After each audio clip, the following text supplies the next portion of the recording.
Hey there, fellow ocean enthusiasts. Today, we're diving deep into the dark underbelly of the high seas, where industrial fishing vessels are not just catching fish, but also raising some serious red flags. You see, these ships are not just rendering fish into oil, making it impossible to determine if the species are legally caught.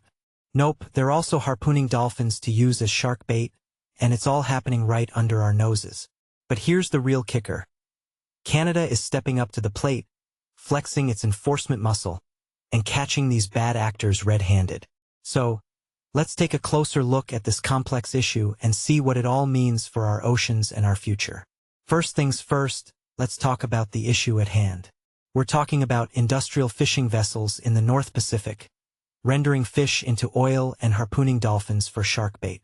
Now, you might be thinking, big deal, right? It's just fishing. But here's the thing, it's not just fishing. It's illegal fishing, and it's having a devastating impact on marine life and ecosystems. And let me tell you, it's not just about the dolphins and sharks. It's about the bigger picture, and that's where things get really interesting. Now, let's talk about Canada's role in all of this. For the fourth consecutive year, a Canadian Coast Guard ship, officers from Fisheries and Oceans Canada, and the RCMP led a multi-country mission to crack down on fishing fleets beyond the 200 nautical mile limit. The goal? To catch those who aren't playing by international rules, taking too much or hiding what they catch. And guess what? It's beginning to pay off. Officials say that the international fleet is starting to expect Canadian patrols, and that's a good thing. But here's the thing, it's not just about the patrols. It's about the technology and the cooperation. Satellite tracking technology was used to locate ships, while a Canadian aircraft tracked the vessels and provided video to Canadian boarding crews. And let me tell you, that's a game changer. It's like having a secret weapon in the fight against illegal fishing. And the results? Well, the mission reported 52 potential violations of international fisheries rules and documented poor living and working conditions for fishing crews.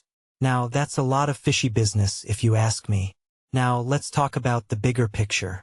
Fisheries officials didn't specify the country of origin of many of the vessels found with illegal catches or infractions, citing confidentiality agreements between nations.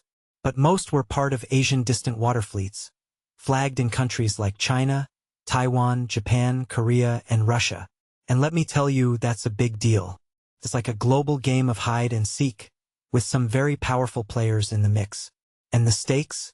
Well, more than 1,100 vessels are registered to fish in the high seas of the North Pacific, with about 400 operating during the time of the mission. Now, that's a lot of fish in the sea, if you ask me. Now, let's talk about the impact. Canada works with the ship's flag states to support further investigations and fines, and potential sanctions on offending vessels. And let me tell you, that's a necessary step.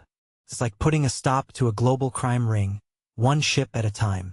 And the results? Well, a Taiwanese fishing boat captain was sentenced to more than 2 years in prison for harpooning 43 dolphins used for shark finning. Now, that's a significant sentence, and it's a step in the right direction. But it's not enough, if you ask me. Now, let's talk about the bigger picture again. DFO said there was a drop in the number of dolphin kills this season from other years, but it's too early to see a trend. And let me tell you, that's a mixed bag.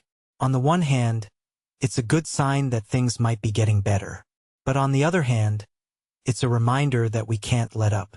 We need to keep up the pressure, and that means more patrols, more technology, and more cooperation. And let me tell you, that's a tall order. In the end, it's clear that illegal fishing is a global problem, and it's one that we can't afford to ignore. It's not just about the dolphins and sharks, it's about the bigger picture. It's about the health of our oceans, the sustainability of our fisheries, and the future of our planet. And let me tell you, that's a big deal. So what's the takeaway? Well, it's simple, we need to keep up the pressure and we need to do it together. It's not just about Canada, it's about the world. And that means more patrols, more technology, and more cooperation. Because in the end, it's not just about the fish, it's about the future of our oceans. And that's a future worth fighting for.